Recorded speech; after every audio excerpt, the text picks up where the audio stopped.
এটা আমাদের বাড়ি, এটা আমাদের ঘর, এইটা আমাদের ঘর। এখানে আব্বু থাকতো আগে, এখানে দাদু থাকতো, এখানে দাদা থাকতো, সবাই থাকতো এখানে। দেখো দেখো দেখো, কেউ এখন আর থাকে না, দেখছো? এই দেখো, এই যে খালি পড়ে রয়েছে এটা। হ্যাঁ, এই যে আরেকটা রুম দেখো, এই যে এটা একটা রুম, এই যে আরেকটা রুম, দেখছো? এখানেও কেউ থাকে না, দেখছো? এটাও খালি পড়ে রয়েছে। হ্যাঁ, দেখছো? এই যে তারপরে এখানে আরেকটা রুম আছে, এই যে এটা এটা আব্বু থাকতো এখানে, দেখছো? এটা আমাদের আব্বু থাকতো। এখন আর আব্বু এখানে থাকে না, এখন কোথা থাকে? এখন থাকে বিদেশে। এই দেখো, এই দেখো, দেখছো?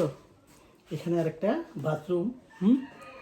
এই দেখো, তারপরে এখানে পাকঘর দেখো, এই যে এটা পাকঘর, ওই যে এটা এটা পাকঘর, এটা আব্বুর পাকঘর, দেখছো? দেখো, এই যে এই যে ওই যে গেট দেখো, গেট গেট গেট গেট দেখো, গেট। ওই যে দেখো এখানে সবাই, ওই যে ওখানে সবাই, ওই যে ওখানে সবাই বসে রয়েছে। হ্যাঁ হ্যাঁ, এখন আমরা কই থাকি? বিদেশে। চলো আমরা যাই গিয়ে এখন। হ্যাঁ, আমরা চলে যাই। ওকে ওকে, বাই বাই।